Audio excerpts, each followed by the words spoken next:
నమస్తే న్యూస్ 24 తెలుగుకి స్వాగతం। నా పేరు రీతు। వార్తల్లోని ముఖ్యాంశాలు ఇప్పుడు చూద్దాం। ఈ రోజు బాసర మండలం బీదరెల్లి గ్రామంలో వ్యవసాయ మార్కెట్ ఆధ్వర్యంలో పశు వైద్య శిబిరం నిర్వహించారు। రైతులు వారి పశువులను తీసుకుని వచ్చి ఉచిత వైద్య శిబిరాన్ని సద్వినియోగం చేసుకున్నారు। ఈ కార్యక్రమంలో market committee chairman Anandarao Patel, vice chairman MD Farooq, పశు వైద్య అధికారి మాజీ sarpanch Digambar Patel, single window chairman Madhavarao Patel, మాజీ సర్పంచులు, మాజీ ఎంపీటీసీలు పెద్ద ఎత్తున రైతులు పాల్గొన్నారు। एक सरपंच दिगंबर पाटील, माटी मारुती पाटील आणि खाली बसलेले आमच्यापेक्षा वयाने मोठे असलेले सर्वांना माझा नमस्कार। मंडळामध्ये कुठं लावावं असं डिस्कस चालू झालंय, कोणतं गाव सिलेक्ट करावं म्हणून। तर माझ्या डोक्यामध्ये एक विचार आलाय, ज्या गावामध्ये धार्मिकता राहते तिथं कंपल्सरी गाय राहते। काही गावामध्ये बघितलं मोठे मोठे शेतकरी आहेत पण ट्रॅक्टरशिवाय काही भेटणार। तर या गावामध्ये धार्मिकतेचे खूप प्रोग्राम चालतात, त्याच्यामुळे मी बोललो नक्की प्रत्येकाच्या घरी कोणाच्या घरी गाय राहते, म्हणजे की आपण बिदराळी सिलेक्ट करू म्हणून बिदराळी गाव सिलेक्ट करण्यात आले। दुसरे पण लोक बोले आमचं गाव लावा, आमचं नाही ना, म्हणजे आम्हाला बिदराळी लावायचं, तुमचं गाव खाता येते। तर आज जे आहे आपण इथं बघता आता हे काय म्हणजे ॲग्रिकल्चर मार्केट म्हणजे शेतकऱ्याचा विषय आहे आणि सगळ्यात हार्ड समस्या शेतकऱ्याची।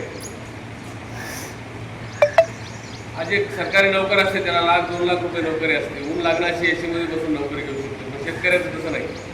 पुरं पाठी 4 वाजेपासून उठून त्यांना रात्री 10 वाजेपर्यंत सगळं मेहनत। आता इथं आपल्याशी इतकी चांगली शेती करता, चांगली शेती करण्याचं मी काय म्हणतो म्हणजे तुम्ही कोणी डिमांड करणार, पण मी हर जागी डिमांड करतो। परवा शेमला भेटेल तेच सांगतो, तुम्ही मोठे काम आमचे करू नका, पण मातीचं सेंटर राहा, मातीची परीक्षा करायची। जसं माणसाला ताप येते, ताप 2दा-3दा ताप आला तर आपण काय करता, रक्त परीक्षा करता, टायफॉइड आहे, मलेरिया आहे, काय ते कळते आपण। तसं तुमच्या धुऱ्याला लागून माझं क्षेत्र आहे, ते दोघांची माती सारखी राहणार।